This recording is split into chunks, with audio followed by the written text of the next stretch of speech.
misalnya ibunya terkena virus corona, boleh nggak sih ibu ini tetap menyusui? Simak video berikut sampai habis.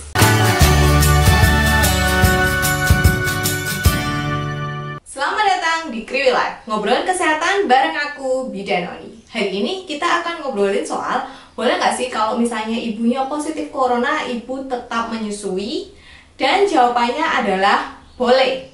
Sampai video ini aku buat, belum ada penelitian yang memastikan kalau virus corona itu dapat menular dan ditemukan di dalam ASI. Jadi ketika ASI-nya diteliti, ternyata tidak ditemukan virus corona dan belum ada bukti pasti bahwa virus corona ini bisa menular lewat ASI. Karena itu, CDC dan WHO menyarankan ibu untuk tetap menyusui bayinya walaupun ibu ini positif corona. Nah, karena manfaat yang diperoleh dari proses menyusui ini lebih besar daripada resiko tertular COVID, sehingga diharapkan ibu-ibu itu masih bisa menyusui bayinya walaupun dengan syarat dan ketentuan yang berlaku. Kalau misalnya ibu merasa terlalu sakit atau misalnya keluhannya terlalu berat, ibu bisa pumping ASI-nya atau memerah ASI-nya untuk kemudian diberikan kepada bayinya melalui media lain, misalnya pipet, cup feeder, selang NGT, atau misalnya botol. Walaupun kalau diberikan melalui botol tentu ada resiko untuk bingung puting.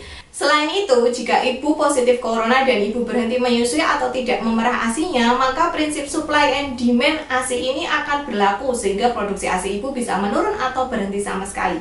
Itulah sebabnya mengapa penting bagi ibu untuk tetap menyusui atau memerah ASI-nya, sehingga nanti harapannya ketika sudah sembuh, ibu bisa menyusui karena produksi ASI-nya tetap ada. Nah, gimana kalau seandainya ibu mau direct breastfeeding atau menyusui langsung? Yang pertama tentu saja ibu harus tetap memakai masker. Ini supaya menjaga agar ibu tidak menulari virus corona ke bayinya melalui percikan air liur. Jadi ibu tetap harus memakai masker. Maskernya tentu saja masker medis ya, bukan masker abal-abal atau masker scuba yang memang pemakaiannya sudah tidak dianjurkan di Indonesia. Yang selanjutnya, sebelum menyusui ibu sebaiknya mencuci tangan. Jangan cuma pakai hand rub atau alkohol, tapi sebaiknya mencuci tangan dengan air mengalir yang bersih dan juga pakai sabun 60 detik dengan langkah-langkah cuci tangan yang benar sehingga bersih sampai ke kuku-kukunya. Karena bisa aja tadi misalnya kita bersin atau garu-garu gitu terus tangan kita berkuman megang bayinya, tentu saja itu bisa beresiko menularkan virus corona ke bayinya. Yang selanjutnya adalah jaga permukaan benda-benda yang sering ibu pegang itu tetap bersih. Jadi ketika kita mau menyusui ya usahakan area sekitar yang mau kita gunakan untuk menyusui itu bersih, didesinfeksi dulu. Boleh pakai alkohol, boleh pakai sinar UVC mungkin, yang penting dipastikan kita bersihkan dulu gitu. Jadi memang kita nggak boleh kemproh ya, nggak boleh jorok seperti itu. Dan kalau misalnya ibu memang tidak bisa menyusui secara langsung, terus misalnya mau pumping, pastikan alat yang digunakan untuk pumping, untuk menyimpan ASI-nya itu juga bersih dan steril. Jadi ketika kita menyimpan itu ya harus diperhatikan. Jangan misalnya kita lagi pumping, ini pumpingnya udah benar, kemudian habis itu kita bersihin, tangan kita udah berkuman, kita nggak cuci tangan, kita langsung ambil wadah ASI buat nyimpen ASI-nya.